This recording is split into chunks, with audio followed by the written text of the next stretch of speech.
Ahí está bien, ahí estamos bien. Ahí está. Gracias, Rachel. Sí, no me salía. Ok, shalom a todas y a todos, el que esté presente. Eh, la clase pasada habíamos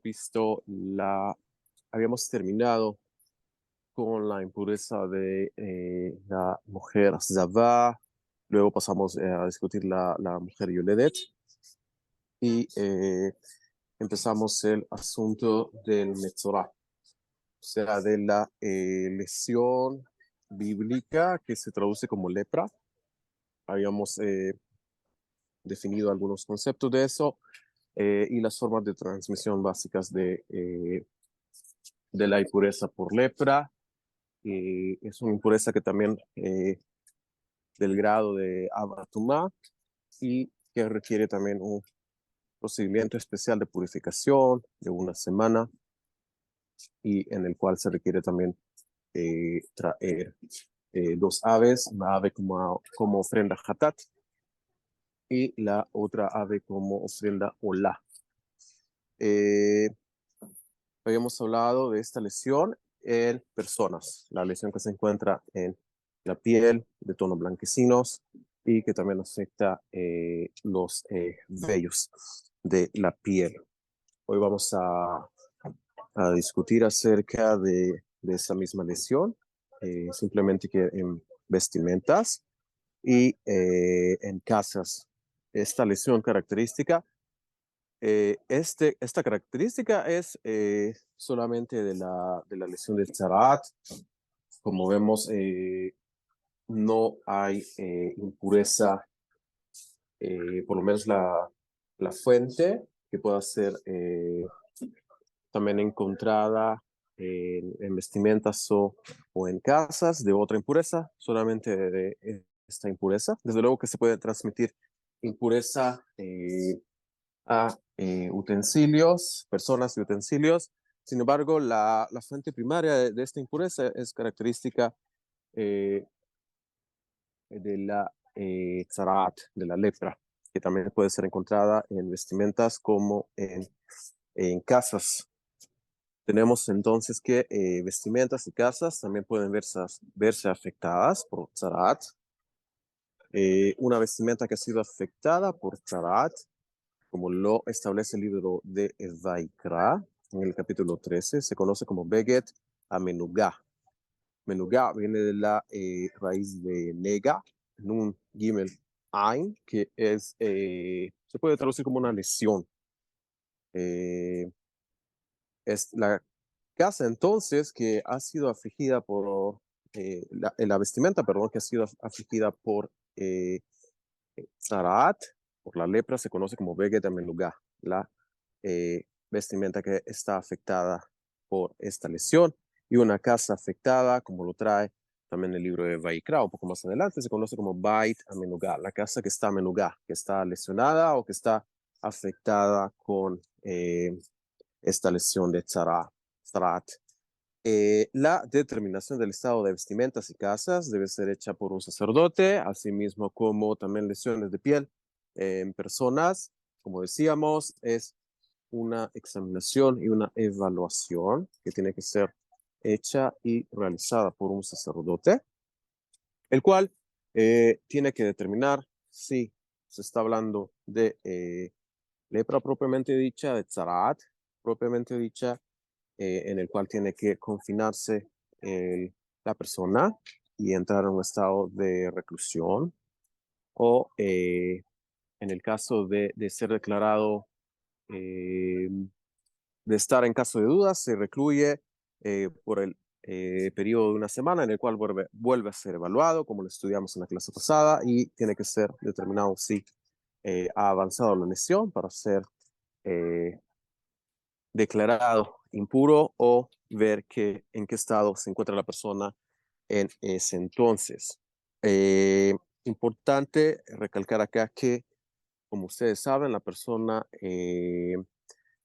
que tiene esta lesión de Tzaraat es una persona que tiene que estar eh, apartada de la comunidad, o sea que tiene que salir, tiene que vivir en un espacio recluido, sin embargo, fuera de la comunidad, como pudimos ver en el caso del desierto, cuando el pueblo de Israel acampaba en el desierto, también habían áreas que se pueden comparar a lo que hoy en día es el Monte del Templo. En el desierto también estaban los distintos campamentos. Estaba el campamento de Israel, donde acampaban las distintas tribus. Como sabemos, las tribus en el desierto estaban distribuidas en los 4 puntos cardinales, teniendo 3 tribus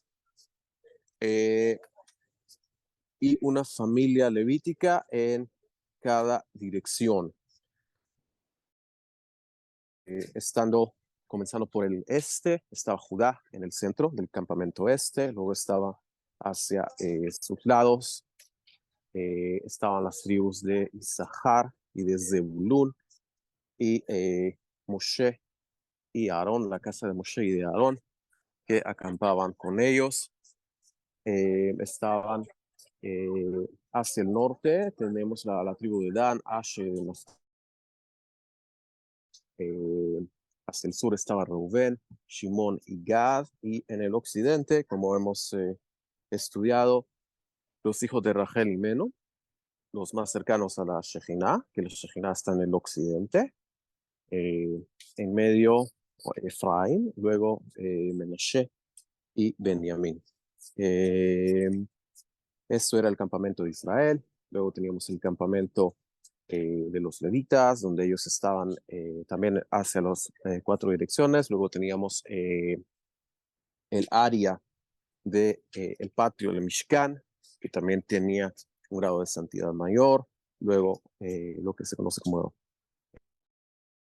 el Ulam o el Kodesh. También en el tiempo del Mishkan hubo un Kodesh y tiene desde luego una santidad. Luego tenemos el Kodesh HaKodashim, que tiene la mayor santidad de todos. Donde está la Shekhinah, el Aron HaKodesh, donde estuvo el Aron HaKodesh, y una persona que está afectada por Tzaraat, por esta lesión, tiene que salir del campamento de Israel y confinarse y recluirse fuera del campamento hasta que su lesión ceda y pueda pasar nuevamente el proceso de purificación. En el entendido que ya no hay una lesión activa que pueda ser declarada y considerada impura como tal. Luego, esta persona tenía que pasar este proceso de una semana como mínimo, en el entendido de que ya no tenía lesiones activas ni nuevas lesiones. Pasaba este periodo de purificación, tenía que sumergirse en el mikve y hasta entonces podía entrar al campamento cuando ya estaba habilitado para presentarse en tiempo del desierto en el Mishkan, presentar sus ofrendas y así conseguir la captará, la expiación y completar en un 100% todo el proceso de tanto de purificación como de expiación. Vemos entonces que el concepto de impureza, de tumá, nos indica un estado de alejamiento de la santidad, ya que todo lo que está impuro es algo que está alejado de la santidad, ya que la Kedushá, la santidad, tanto del Creador como de los lugares sagrados, dígase el Betamigdash, el templo, en este caso, el lugar más sagrado, el monte del templo y el templo, propiamente dicho, son lugares que, además de contener mucha santidad, también tienen pureza. Y es por esto que la impureza es un estado que nos aleja de la santidad.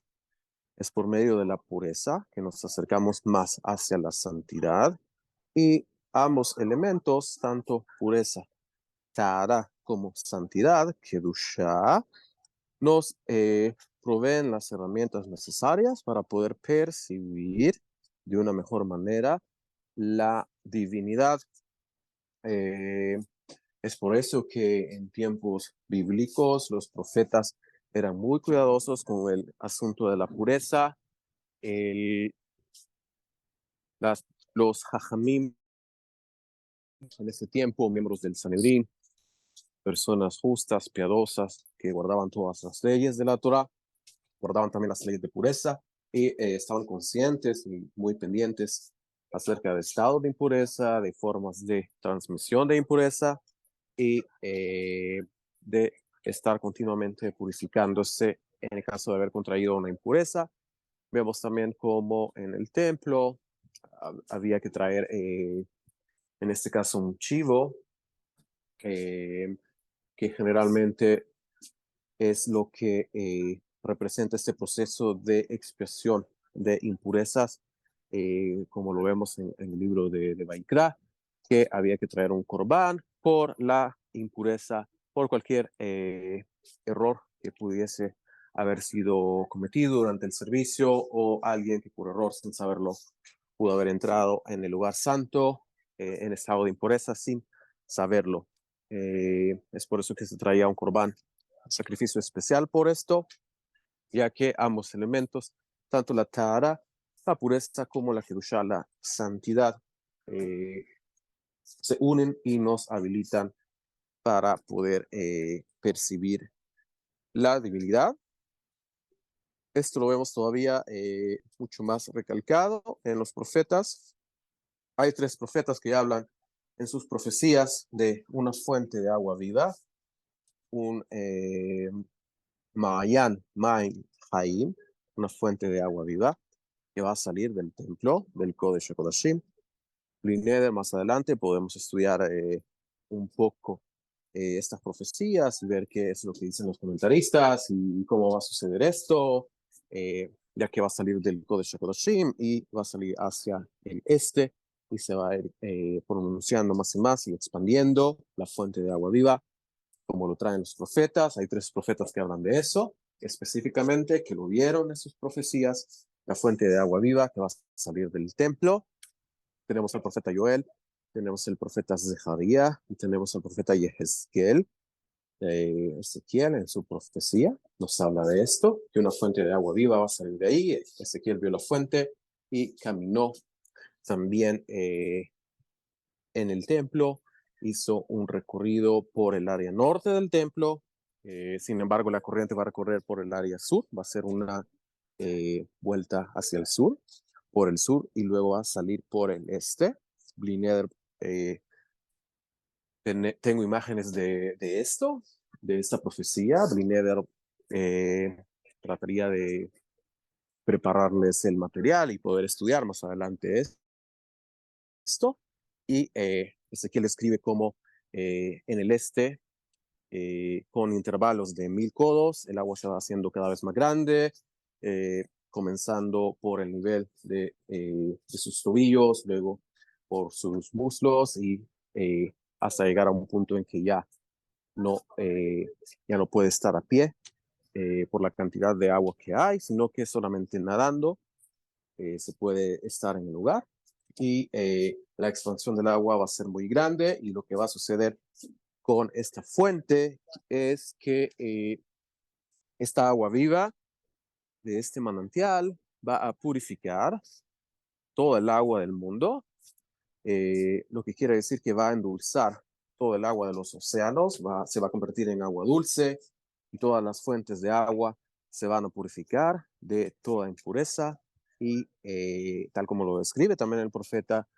en las riberas de los ríos van a crecer árboles que van a dar fruto del cual se va a poder comer y estos frutos van a traer refuá, van a traer sanación a las personas de todas nuestras enfermedades y lesiones, teniendo en cuenta que la impureza, la tumá, es una fuente muy, muy importante de enfermedad, ya que algo que está contaminado, por así decir, o infectado o infestado, eh, por así determinarlo, tanto a nivel espiritual como a nivel corporal, es algo que está enfermo.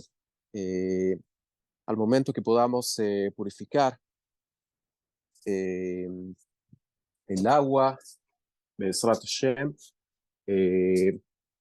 Los árboles van a dar fruto abundante, como toda la tierra. La tierra también va a poder sanarse y curarse de todas sus lesiones.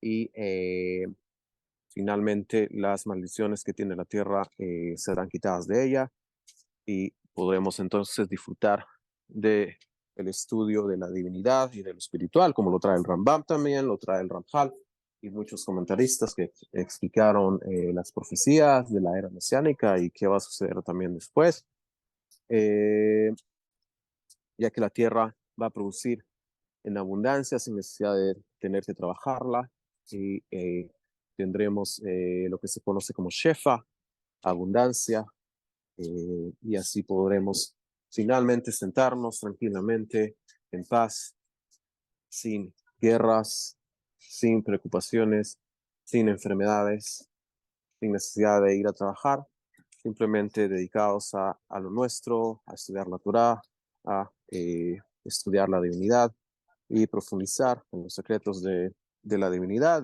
y poder disfrutar de todo eso. Esto con relación a la pureza y al proceso de purificación de las aguas y del mundo. Tenemos también que en un shiur, Blineder, más adelante, estudiar acerca de los cuatro elementos, los arba y yesodot, cómo ser el fuego, cómo ser el viento, cómo ser la tierra, eh, específicamente la piedra, ya que como sabemos de la piedra es de donde sale en el proceso eh, geológico, de ahí es de donde sale finalmente la tierra, la piedra siendo la fuente principal, tanto de minerales como de la tierra misma, propiamente dicho, la piedra y sus componentes, la piedra fundamental, piedra primaria.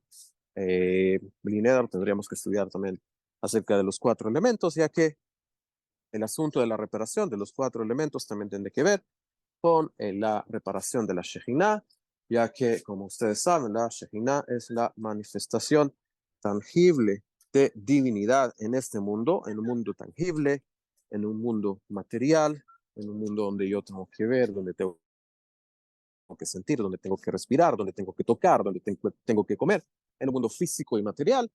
Ahí la manifestación de divinidad en este mundo eso es la Shekhinah. Y a lo largo de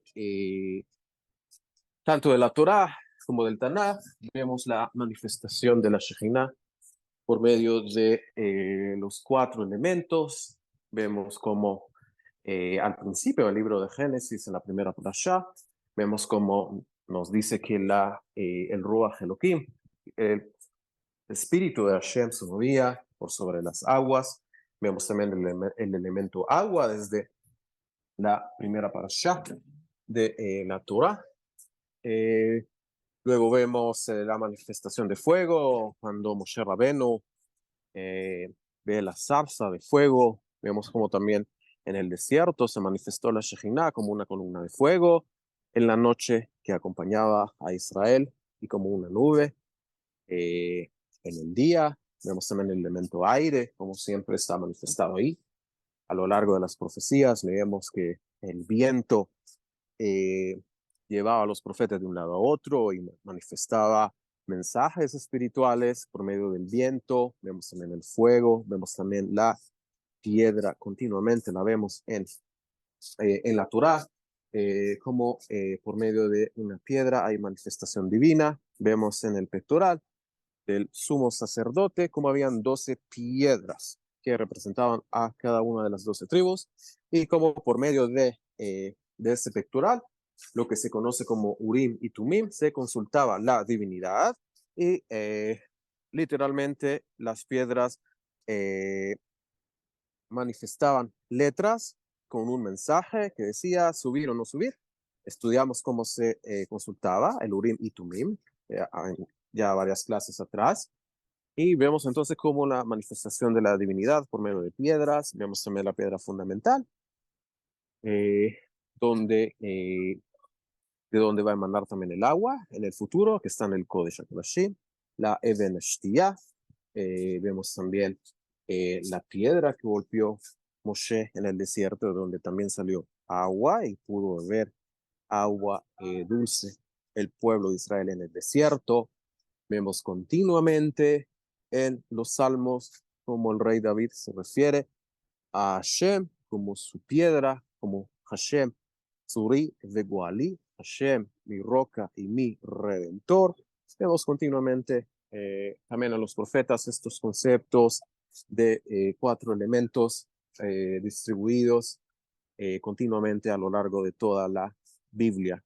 Y cada uno de estos elementos, desde luego, necesita un tikkun para poder reparar, hacer tikkun de la Shekhinah, de la manifestación divina en el mundo. Desde luego hay que, si se manifiesta por medio de estos cuatro elementos, hay que reparar los cuatro elementos. Y es entonces como vemos el tikkun de cada uno de ellos. En Kabbalah se habla también de esto. Y será con el tikkun del agua, el tikkun maim, del agua, tikkun amaim, que el agua finalmente se va a poder endulzar.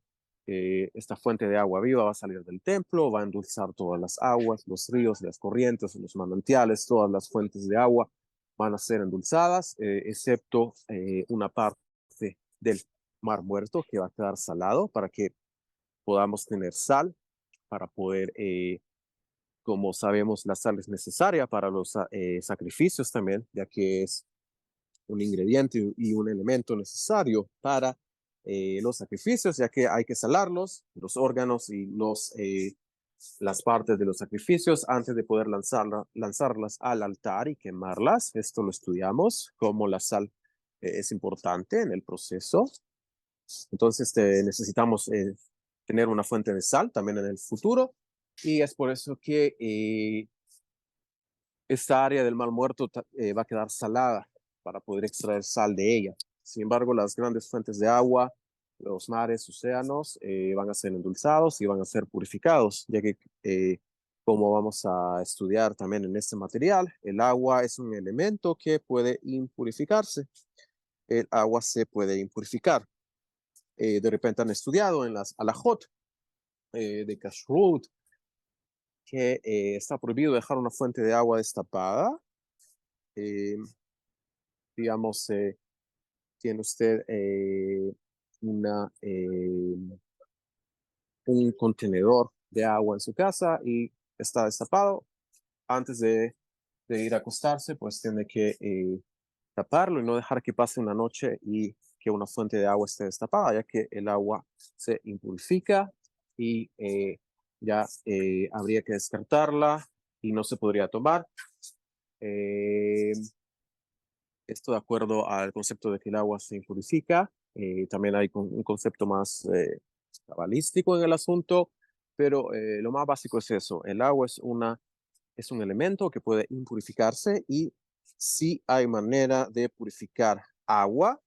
Eh, más adelante podríamos estudiar en las leyes de Mikvaot, de cómo se construye un mikve y cómo las características que tiene que tener un mikve.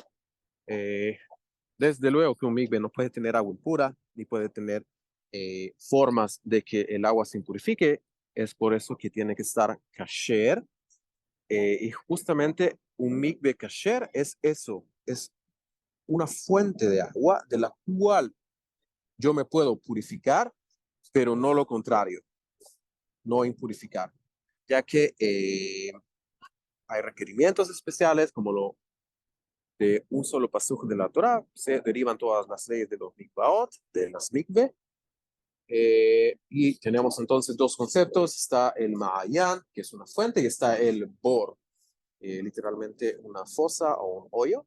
Eh, Son las dos maneras de poder construir un mikve y con una cantidad mínima de agua y desde luego con todos los requerimientos necesarios para que esta agua siempre esté en estado de pureza y no lo contrario, y para que siempre el agua purifique a la persona o utensilios que necesitan pasar un proceso de purificación. Vemos entonces, es por eso la importancia de que el mikve esté kasher y que no haya alguna elemento que pueda inhabilitarlo para poder ser una fuente de purificación. Esto con respecto a la mikveh, hay un proceso de purificación del agua que se llama ashaka en las leyes de mikvaot, y es por medio de esta ashaka que se puede hacer la purificación de agua impura, un agua que se ha tornado impura. También en las leyes del templo tenemos que utensilios que contienen agua y pasó la noche y estuvieron destapados, no se pueden usar para hacer lo que se llama kiddush de manos y de pies de los sacerdotes, ya que en cada teulá, en cada acción que un sacerdote hace en el templo, necesita hacer kiddush de sus manos y de sus pies, y tiene que hacerlo desde luego con agua pura, no puede hacerlo con agua que esté inhabilitada.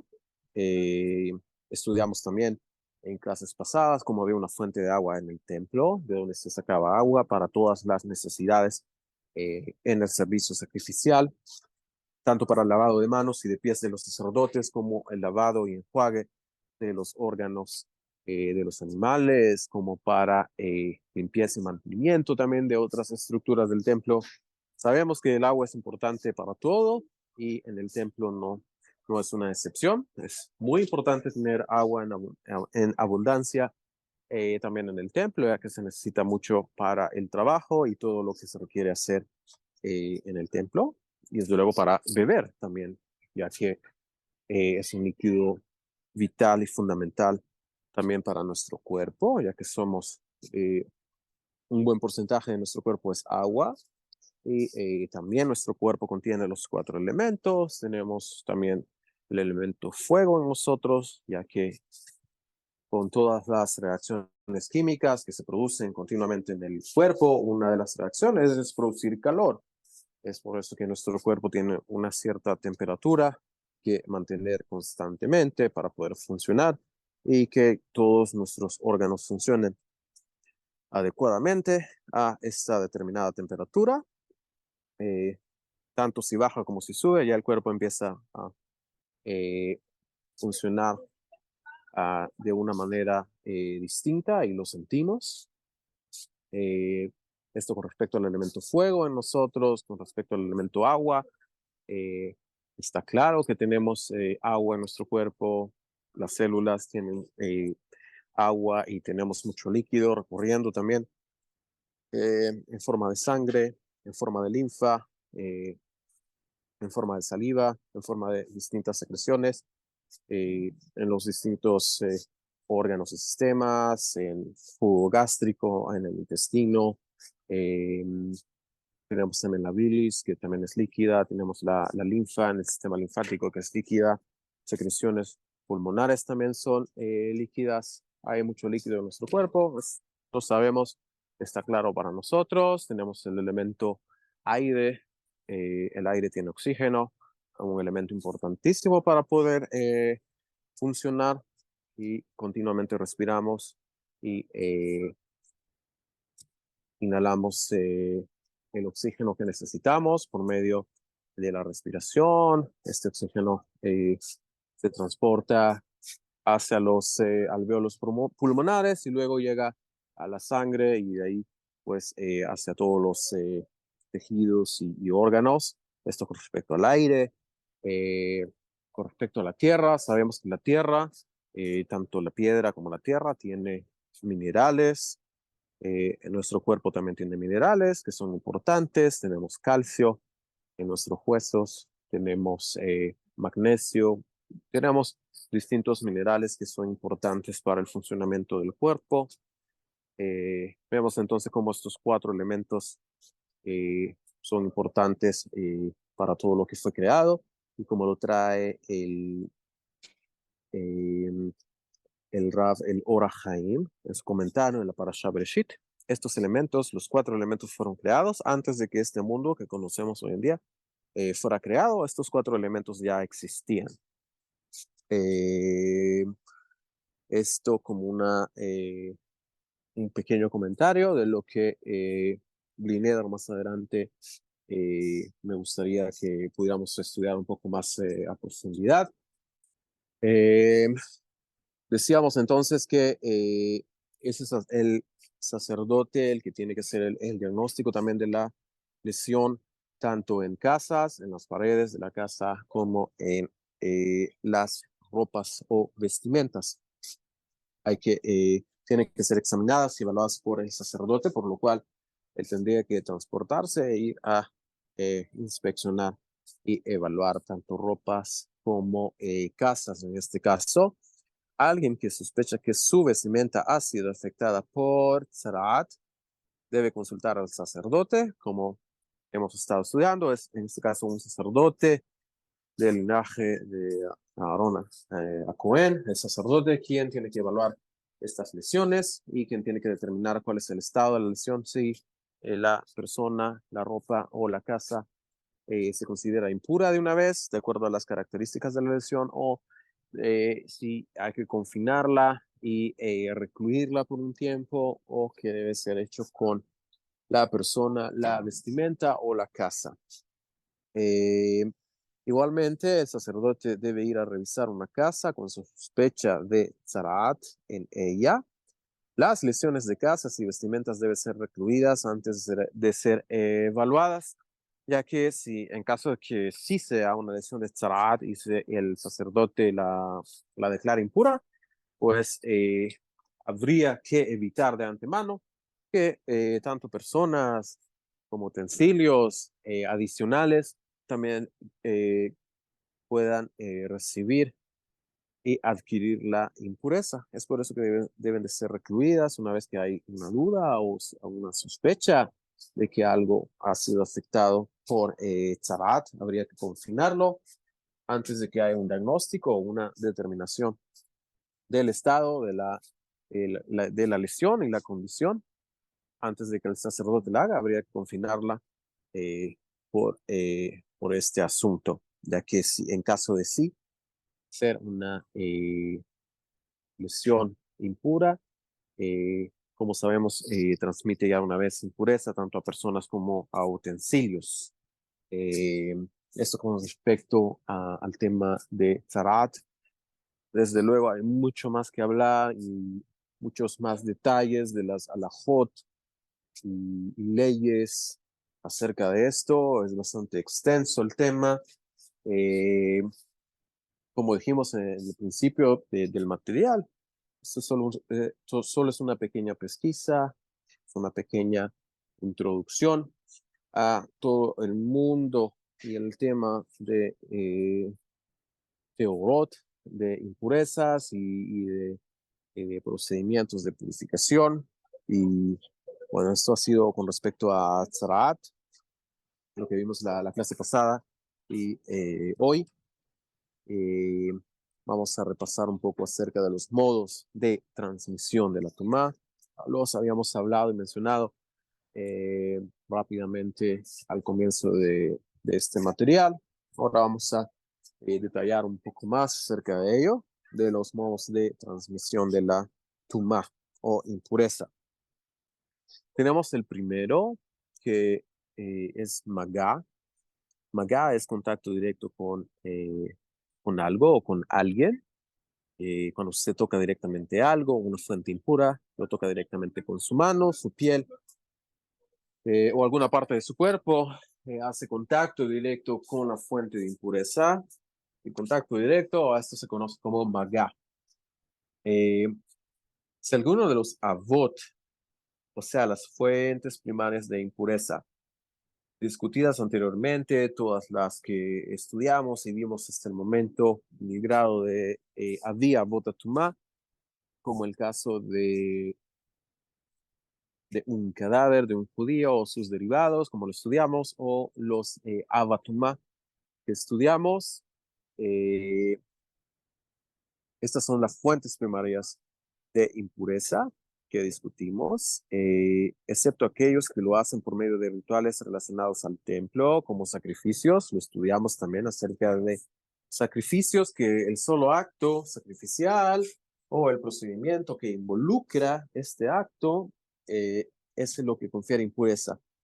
Exceptuando esto, tenemos que si alguno de los avot entra en contacto directo con una persona, utensilio comida o bebida, el receptor de impureza se vuelve un rishon, o sea, en el primer grado de tumá.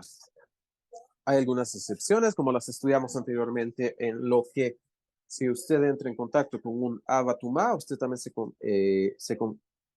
convierte en un avatumá. Hay algunas excepciones, eh, pero en general tenemos este concepto de que la impureza, decimos, se va debilitando poco a poco a medida se va transmitiendo a personas o utensilios. La impureza por lo general se va debilitando y va pasando del estado de Av a Tumá a Rishon le Tumá, el primer grado de Tumá, luego a un Sheni le Tumá, segundo grado de Tumá, Shelishi le Tumá, tercer grado de Tumá y un Revi, un cuarto grado de Tumá.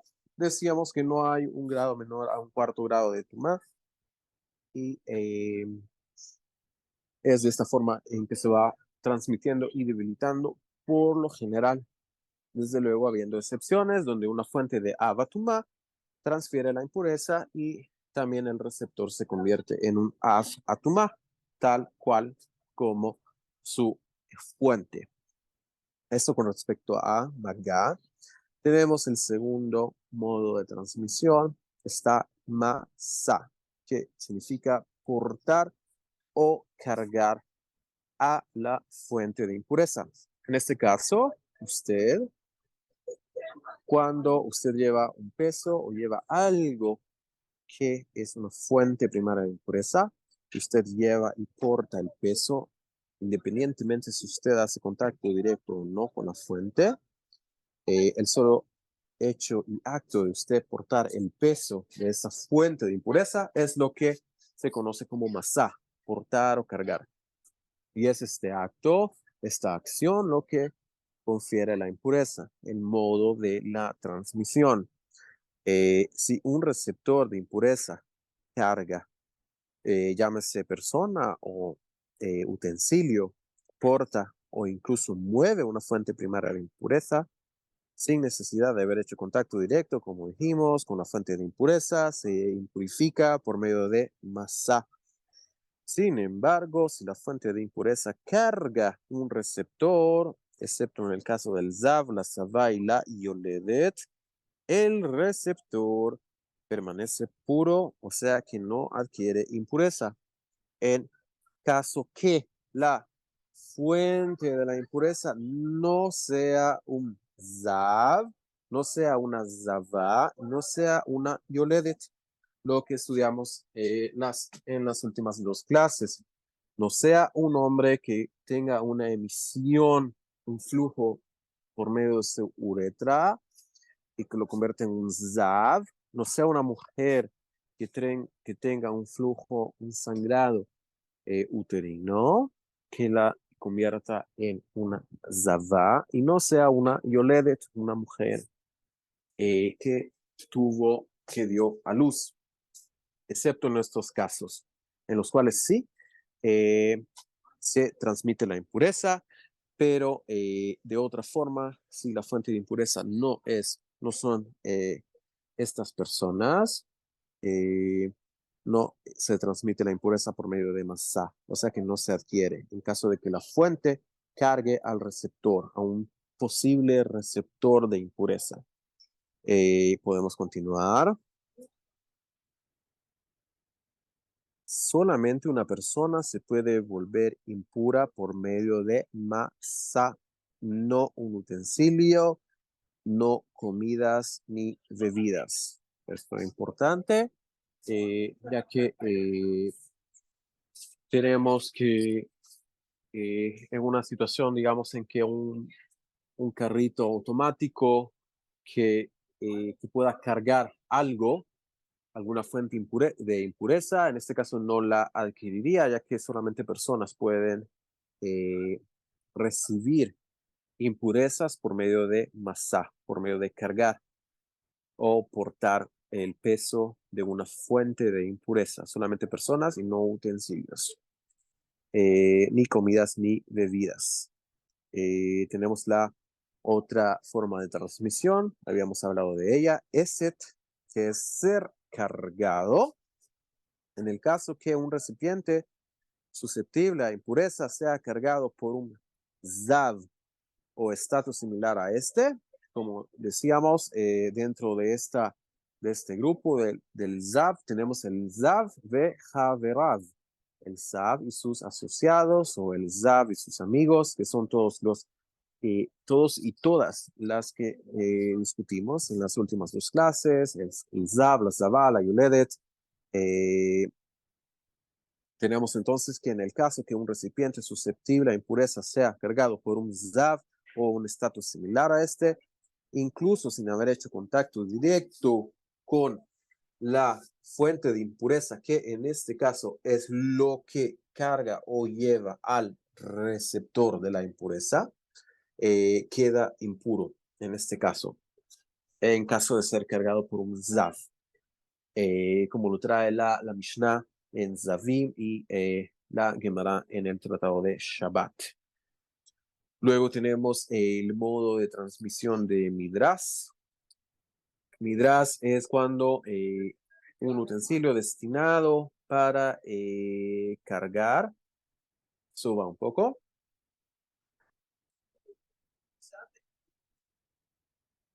Ahí está muy bien.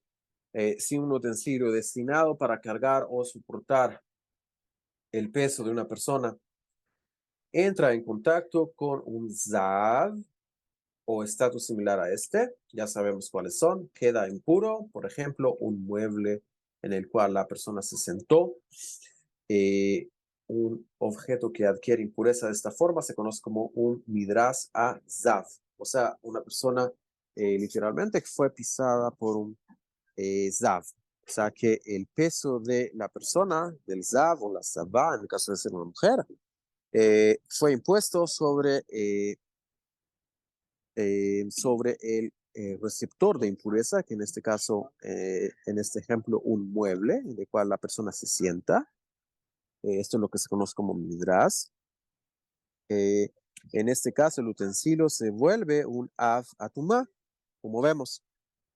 Estudiamos la generalidad de que la impureza se va debilitando y que de un av atumá la impureza lo transmite a un rishon letumá. En este caso, el caso del zav, o la zavá, que es un av atumá en sí mismo, una fuente de impureza, en el grado de av atumá, también transmite por medio de midrash al receptor de impureza en el mismo grado en que la fuente se encuentra, que es av atumá, y no en un rishon letumá, como decíamos que por lo general debería de ocurrir, por lo cual es capaz de transmitir impureza a personas, utensilios, comidas, bebidas, volviéndolos rishon de tumá, en este caso, como lo trae la Mishnah en Zavim. Ok, esto es por medio, estamos hablando de Midrash. Un Midrash Azav puede transmitir impureza a una persona u objeto por medio de Magá y Masá también, asimismo, o sea, simultáneamente y también, así como una persona cuyo peso es cargado por el Midrash a Zav, pero no a comida, bebida, utensilios cuyo peso, carga, lleva o porta. Ok, tenemos entonces, ¿qué ejemplo podríamos poner? Eh,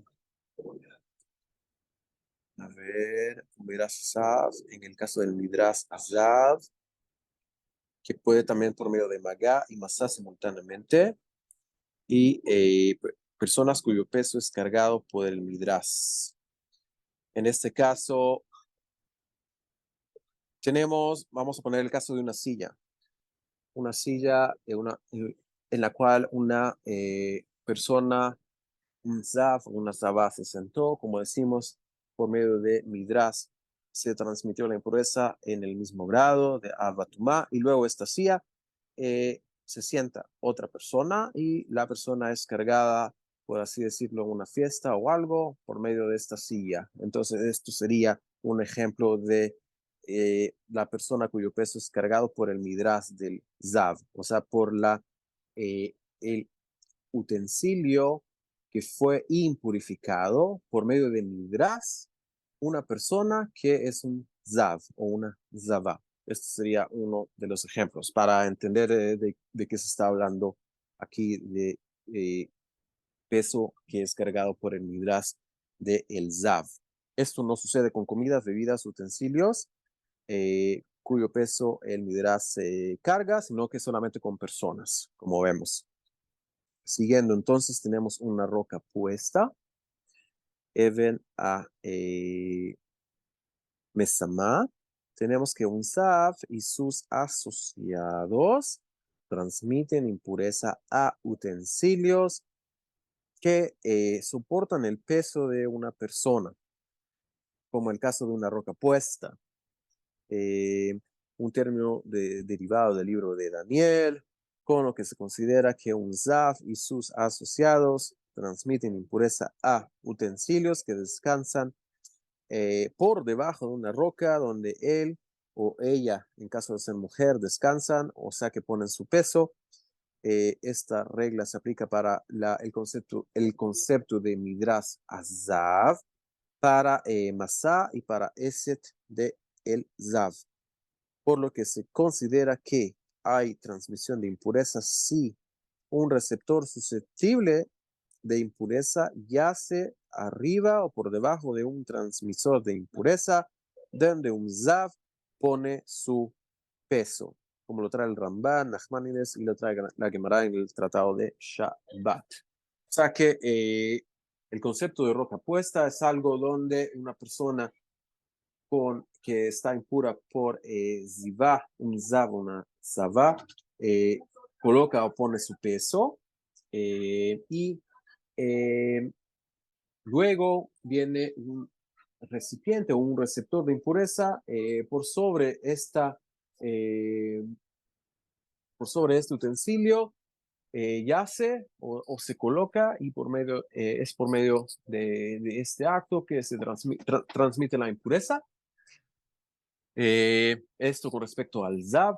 Vemos entonces cómo esta impureza de Abatuna del Zav se transmite por medio de varias formas, no solo de Magá y de Masá, sino que también por medio de Eset y por medio de Midrash. Vemos cómo esta impureza es mucho más problemática, ya que tiene muchas más formas de transmisión. Y vemos entonces también cómo la fuente transmite al receptor de impureza también el grado de Avatumá y no el grado de Rishon. Vemos entonces cómo este estado de impureza es bastante problemático, el de la Zivá y el Zav o la Zavá. Siguiendo entonces con los modos de transmisión, tenemos la vía, o sea, la entrada a un área cubierta, cuando una persona entra a un área que está cubierta. Eh, en el caso y el contexto de un metzorá, un leproso que entra a una casa o un área cubierta bajo un árbol eh, y se sienta o permanece en ese lugar, vuelve impuro a cualquier persona u objeto como un rishon letumá. En este caso, no como un avatumá, sino como un rishon, un grado un poco menor. El rishon letumá. Incluso sin haber estado en contacto directo con el recipiente. Simplemente estaban yaciendo o en un lugar cubierto, en un lugar en donde ambos estaban bajo una misma cobertura. Se transmite entonces por medio de vía una impureza, pero en un grado menor. En este caso de Avatumá, en el caso de la persona misma que tiene el padecimiento de Etzarat, a un Rishonetumá, a la persona o al utensilio que estuvo bajo la misma cobertura con la fuente de impureza, en este caso un Mesorá. Eh, de la misma manera, alguna prenda de vestir o una piedra afectada de Tzaraat vuelven impuro a todo lo que está bajo ese mismo techo o cobertura como un rishon, no como un avatumá, como la fuente misma, sino como un grado menor, el rishon. Incluso sin haber estado en contacto directo, como lo trae la Mishnah en el Tratado de Kelim. Una casa afectada por Tzaraat torna impura todo lo que entra a la casa. Si usted entra a la casa y la casa está impura, se impurifica, o utensilios que fueron introducidos en la casa también se impurifican. En caso de que la casa esté declarada como una casa afectada definitivamente por Tzarat, esta ley es aplicable tanto para el Metzorá confirmado, como decíamos, hay un Metzorá confirmado, el Muhlat, o para el que está en este periodo de una semana en reclusión, que se llama el Musgar, o sea que está encerrado literalmente. Está confinado, está en cuarentena, ya que no se sabe con certeza cuál es el estado de él, si es una persona impura, un mujlat, o qué va a pasar durante todo ese periodo. Si la lesión se va a seguir desarrollando hasta poder ser declarado un Metzorah mujlat, o en este caso también queda igual la lesión, en toda la semana no cambió y todavía queda una duda, o la lesión se cura o cambia sus características, dentro de las cuales ya no sería declarado como una persona impura por impureza de Tzarat. Eh, pero no, eso no aplica este asunto de la vía, de estar bajo una misma cubierta con un Metzorah, para personas que están en el periodo de purificación, como lo trae el Rambam a la Mishnah de Kelim. O sea, personas que ya no tienen lesiones activas, sino que ya sus lesiones ya fueron curadas, ya no se ven lesiones activas y está en su periodo de purificación. Dijimos que era un periodo de una semana en el cual la persona está esperando este periodo, ya no tiene lesiones activas, con lo cual ya no es impuro en el sentido de que transmite impureza por medio de los distintos formas de transmisión de impureza, sino que ya eh, se considera en estado de purificación. Sin embargo, todavía tiene que estar en confinamiento hasta que la persona pase este periodo de purificación, se sumerja al mikve. Antes de ello, tiene que rasurarse, como decíamos en la clase pasada, todo su cuerpo, su cabeza y todos sus vellos corporales, y sumergirse en el mikve. Y aún después de haber pasado la semana, haberse sumergido en el mikve, haberse rasurado, haberse sumergido en el mikve, la persona no consigue capará o expiación total de su estado de impureza hasta que presenta sacrificios en el templo. Ahí es entonces cuando ya se completa todo el periodo de purificación, ya que necesita conseguir expiación la persona que se impurificó por tzaraat, por lepra, ya que como sabemos, esta lesión venía, como lo comentan los comentaristas, valga la redundancia, por el pecado de la maledicencia por la Lashon Hara. Creo que por ahora nos vamos a quedar acá y de Shabbat Hashem, la siguiente clase seguiremos. Si quiere, puede bajar un poco más, solamente para ver en qué parte nos quedamos. Ok, en la parte séptima de modo de transmisión de impureza por OEL. Perfecto. Si hay preguntas, tenemos 4 minutos para preguntas.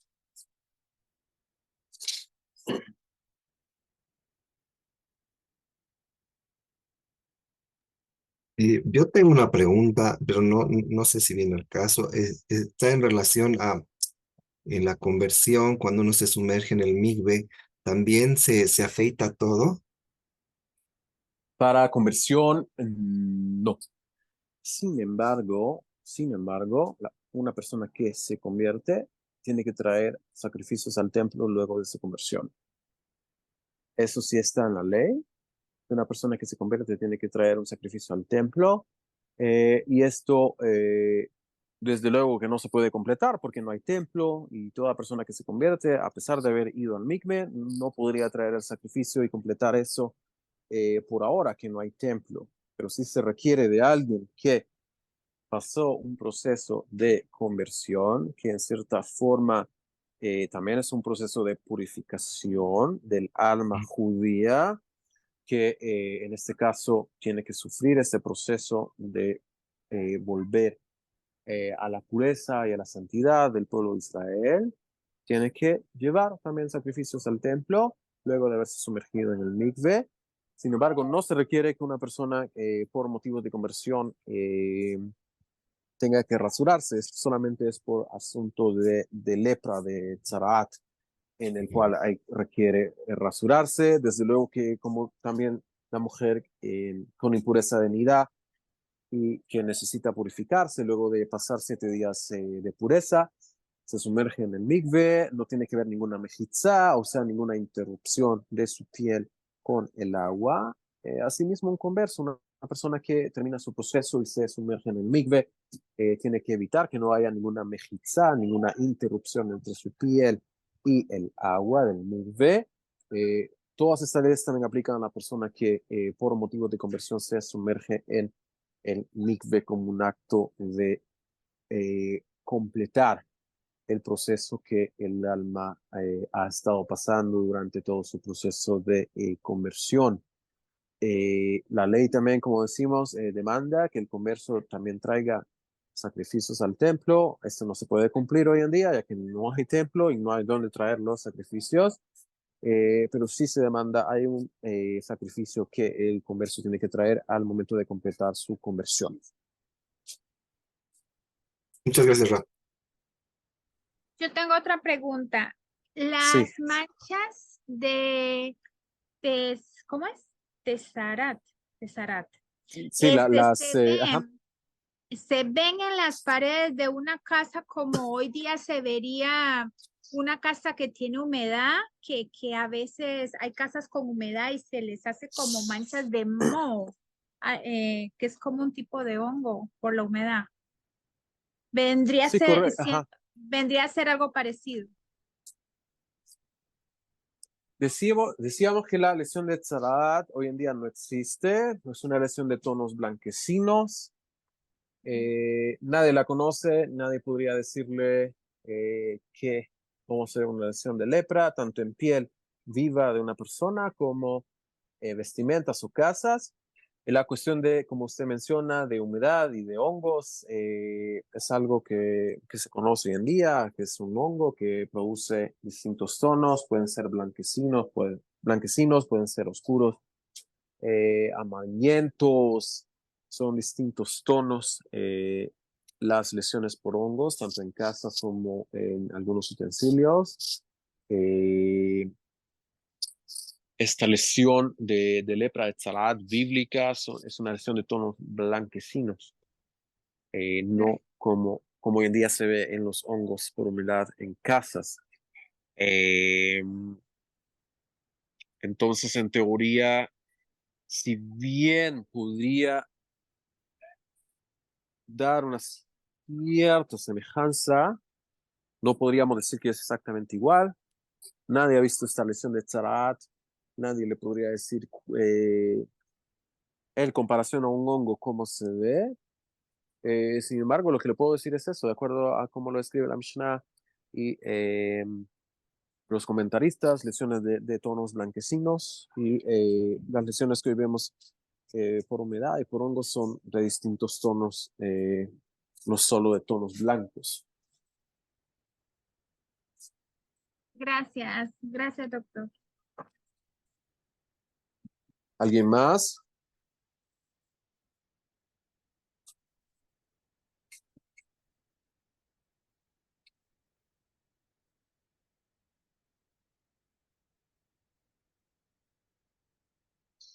Bueno, muchas gracias por el tiempo. Deseo que todos estén bien, de salud y en general que Hashem los acompañe siempre. Muchas gracias por el tiempo, por haber participado y Besrat Hashem.